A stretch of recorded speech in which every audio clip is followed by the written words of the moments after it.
Chinnaswamy stadium ಬಳಿ ಕಾಲ್ತುಳಿತ ಪ್ರಕರಣಕ್ಕೆ ಸಂಬಂಧಪಟ್ಟಂತೆ ಹೈಕೋರ್ಟ್ನಲ್ಲಿ ಸುಮೋಟೋ ಪಿಐಎಲ್ ಬಳಿಕ ಈಗ ಅಲರ್ಟ್ ಮಾಡಲಾಗಿದೆ.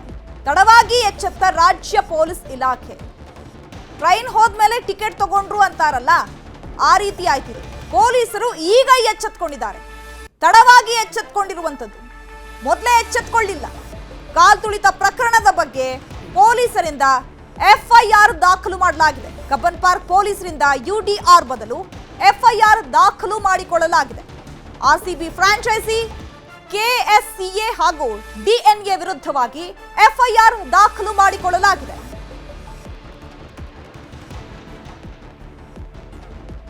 ಕಬ್ಬನ್ ಪಾರ್ಕ್ ಪೊಲೀಸ್ ಠಾಣೆಯಲ್ಲಿ ಎಫ್ಐಆರ್ ದಾಖಲಾಗಿದೆ. ಕೊನೆಗೂ ಕೂಡ ಯುಡಿಆರ್ ದಾಖಲು ಮಾಡಲಾಗಿತ್ತು. ನಿರ್ಲಕ್ಷ್ಯದಿಂದ ಸಾವು ಆರೋಪದ ಅಡಿಯಲ್ಲಿ ಈ ಒಂದು ಎಫ್ಐಆರ್ ದಾಖಲಾಗಿದೆ. ಸ್ವಯಂ ಪ್ರೇರಿತವಾಗಿ ಬೇನೆಸ್ ಸೆಕ್ಷನ್ 106 ಅದರ ಅಡಿಯಲ್ಲಿ ಎಫ್ಐಆರ್ ಆಗಿರೋದು ದಾಖಲು ಮಾಡಿದ್ದಾರೆ ಪೊಲೀಸ್ ಅಧಿಕಾರಿಗಳು. ಕಬ್ಬನ್ ಪಾರ್ಕ್ ಪೊಲೀಸ್ ಠಾಣೆಯಲ್ಲಿ ಈ ಮೊದಲಿಗೆ ಯುಡಿಆರ್ ಮಾತ್ರ ದಾಖಲಾಗಿತ್ತು. ಇವತ್ತು ಸುಮೋಟೋ ಕೇಸ್ ದಾಖಲಿಸಿಕೊಂಡಿದ್ದಾರೆ. ನಿರ್ಲಕ್ಷ್ಯದಿಂದ ಸಾವು ಆರೋಪದ ಅಡಿಯಲ್ಲಿ ದೂರು ದಾಖಲಾಗಿರೋದು 106 ಅದನ್ನೇ ಹೇಳುತ್ತೆ. ಈ ನಡುವೆ ಎಲ್ಲ ಬೆಳವಣಿಗೆಗಳ ಮಧ್ಯದಲ್ಲಿ ಈ ಒಂದು ಪ್ರಕರಣವನ್ನ ಸಿಐಡಿಗೆ ಕೊಡುವಂತಹ ಸಾಧ್ಯತೆಗಳು ಕೇಳಿ ಬರ್ತಾ ಇದೆ.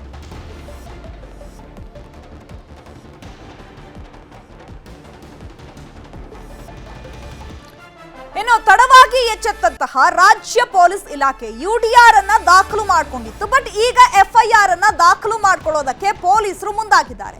ಇದನ್ನ ನಿನ್ನೆನೆ ಮಾಡಬಹುದಾಗಿತ್ತಲ್ಲ. 11 ಸಾವು ಆಗೋ ತನಕ ಪೊಲೀಸರು ಏನ್ ಮಾಡ್ತಿದ್ರು, ಏನ್ ಕ್ರಮಗಳನ್ನ ಕೈಗೊಂಡಿದ್ರು? ಆರ್ಸಿಬಿ ಫ್ರಾಂಚೈಸಿ, ಕೆಎಸ್ಸಿಎ ಹಾಗೂ ಡಿಎನ್ಎ ವಿರುದ್ಧವಾಗಿ ಈಗ ಎಫ್ಐಆರ್ ಅನ್ನ ದಾಖಲು ಮಾಡಿಕೊಳ್ಳಲಾಗಿದೆ. ಈ ಬಗ್ಗೆ ಮತ್ತಷ್ಟು ಮಾಹಿತಿಯನ್ನು ಕೊಡ್ತಾರೆ ನಮ್ಮ ಪ್ರತಿನಿಧಿ ಮಂಜುನಾಥ್. ನೇರ ಸಂಪರ್ಕದಲ್ಲಿ ಜಾಯ್ನ್ ಆಗಿದ್ದಾರೆ. ಮಂಜುನಾಥ್, ಟ್ರೈನ್ ಹೋದ್ಮೇಲೆ ಟಿಕೆಟ್ ತಗೊಂಡ್ರು ಅಂತಾರಲ್ಲ, ಇದೆ ಅಂತ ಅನ್ಸುತ್ತೆ. ಯಾಕಂದ್ರೆ ನಿನ್ನೆ ಯುಡಿಆರ್ ದಾಖಲು ಮಾಡ್ಕೊಂಡಿದ್ರು ಪೊಲೀಸರು, ಈಗ ಎಫ್ಐಆರ್ ಅನ್ನ ದಾಖಲು ಮಾಡಿದ್ದಾರೆ. ಯಾಕೆ ಇಷ್ಟು ಡಿಲೇ ಆಯ್ತು? ಯಾಕೆ ಇಷ್ಟೊಂದು ಎಫ್ಐಆರ್ ಹಾಕಕ್ಕೆ ಹಿಂದೆ ಮುಂದೆ ನೋಡ್ಲಾಯ್ತು? ಅದರಲ್ಲೂ ಈಗ ಯಾವ ಸೆಕ್ಷನ್ಗಳ ಅಡಿಯಲ್ಲಿ ಈಗ ಎಫ್ಐಆರ್ ಅನ್ನ ದಾಖಲು ಮಾಡಿಕೊಳ್ಳಲಾಗಿದೆ, ಯಾರ್ಯಾರ ವಿರುದ್ಧವಾಗಿ?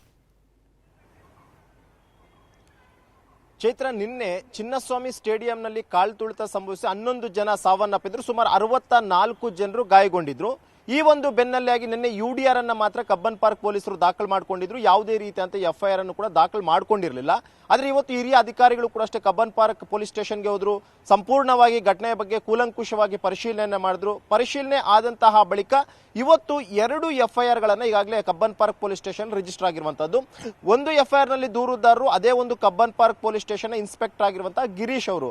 ಗಿರೀಶ್ ಕೊಟ್ಟಿರುವಂತಹ ದೂರಿನಲ್ಲಿ ಅವರು ಉಲ್ಲೇಖ ಮಾಡಿರುವಂತದ್ದು ಏನು ಅಂತಂದ್ರೆ, ಏನು ಆರ್ಸಿಬಿ ಕಪ್ ಗೆದ್ದಿದೆ, ಕಪ್ ಗೆದ್ದಿದ್ದಾದಂತಹ ಬಳಿಕ ಈ ಆರ್ಸಿಬಿ ಮ್ಯಾನೇಜ್ಮೆಂಟ್ ಅವರು ಬಂದು ಒಂದು ಕಾರ್ಯಕ್ರಮ ಆಯೋಜನೆ ಮಾಡೋದಕ್ಕೆ ಪರ್ಮಿಷನ್ ಅನ್ನು ಕೂಡ ಕೇಳ್ತಾರೆ. ಪರ್ಮಿಷನ್ ಕೇಳಿದಂತಹ ಸಂದರ್ಭದಲ್ಲಿ ನಾವು ಪರ್ಮಿಷನ್ ಕೊಡೋಕೆ ಆಗೋದಿಲ್ಲ, ಯಾಕಂದ್ರೆ ಆರ್ಸಿಬಿ ಕಪ್ ಗೆದ್ದಂತಹ ರಾತ್ರಿ ದಿನ ಇಡೀ ರಾತ್ರಿ ಎಲ್ಲರೂ ಕೂಡ ಅಷ್ಟೇ ಬಂದೋಬಸ್ತ್ ಮಾಡಿದೀವಿ, ಫ್ಯಾನ್ಸ್ನೆಲ್ಲರೂ ಕೂಡ ಚೆದರಿಸೋದಕ್ಕೆ ಪ್ರಯತ್ನ ಮಾಡಿದೀವಿ. ಈ ಒಂದು ಕಾರಣಕ್ಕೋಸ್ಕರ ಮರುದಿನನೇ ನಾವು ಭದ್ರತೆ ಕೊಡೋದಕ್ಕೆ ಆಗೋದಿಲ್ಲ ಅನ್ನುವಂಥದ್ದನ್ನು ಕೂಡ ಹೇಳಿದ್ರು. ಆಗ ಕೆಎಸ್ಸಿಎ ಸಿಇಒ ಆಗಿರುವಂತವರು ಒತ್ತಡವನ್ನ ಏರಿ ಮತ್ತು ಕೆಎಸ್ಸಿಎ ಮತ್ತು ಆರ್ಸಿಬಿ ಮ್ಯಾನೇಜ್ಮೆಂಟ್ ಅವರು ಒತ್ತಡವನ್ನ ಹಾಕಿ ಸರ್ಕಾರದ ಮುಖಾಂತರವಾಗಿ ಈ ರೀತಿಯ ಪರ್ಮಿಷನ್ ಅನ್ನ ತಗೊಂಡಿದ್ದಾರೆ ಅನ್ನುವಂಥದ್ದನ್ನ ಇನ್ಸ್ಪೆಕ್ಟರ್ ಖುದ್ದಾಗಿ ಅವರು ಕೊಟ್ಟಿರುವಂತಹ ಒಂದು ಎಫ್ಐಆರ್ ನಲ್ಲಿ ಅವರೇ ಉಲ್ಲೇಖ ಮಾಡಿರುವಂತಹದ್ದು.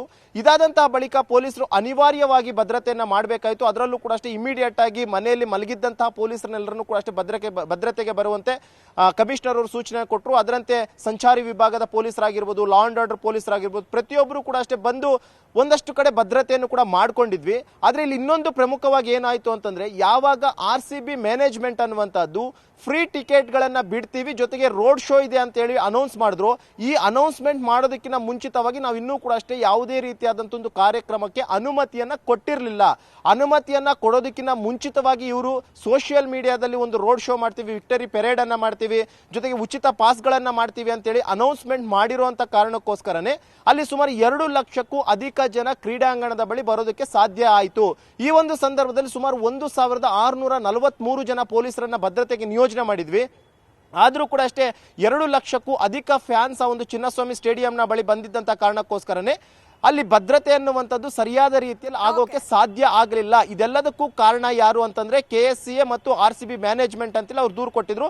ಆ ಒಂದು ದೂರಿನ ಅನ್ವಯವಾಗಿ ಈಗಾಗಲೇ KSCA ವಿರುದ್ಧವಾಗಿ ಮತ್ತು RCB ಮ್ಯಾನೇಜ್ಮೆಂಟ್ ಮತ್ತು ಆ ಒಂದು ಇಡೀ ಕಾರ್ಯಕ್ರಮವನ್ನ ಇವೆಂಟ್ ಮಾಡಿದ್ದಂತಹ DNA ಇವೆಂಟ್ ಮ್ಯಾನೇಜ್ಮೆಂಟ್ ಅವರ ವಿರುದ್ಧವಾಗಿ ಕೂಡ ಈಗಾಗಲೇ ಕೇಸ್ ದಾಖಲಾಗಿರುವಂತದ್ದು. ಸದ್ಯಕ್ಕೆ ನೆಗ್ಲಿಜೆನ್ಸ್ ಮತ್ತು ಸಾವಿಗೆ ನರ ಹತ್ಯೆಗೆ ಕಾರಣ ಅನ್ನುವಂತ ನಿಟ್ಟಿನಲ್ಲಿ ಈಗಾಗಲೇ BNS ಅಡಿಯಲ್ಲಿ ಈಗಾಗಲೇ FIR ಗಳನ್ನು ಕೂಡ ರಿಜಿಸ್ಟರ್ ಮಾಡ್ಕೊಂಡಿರುವಂತಹದ್ದು.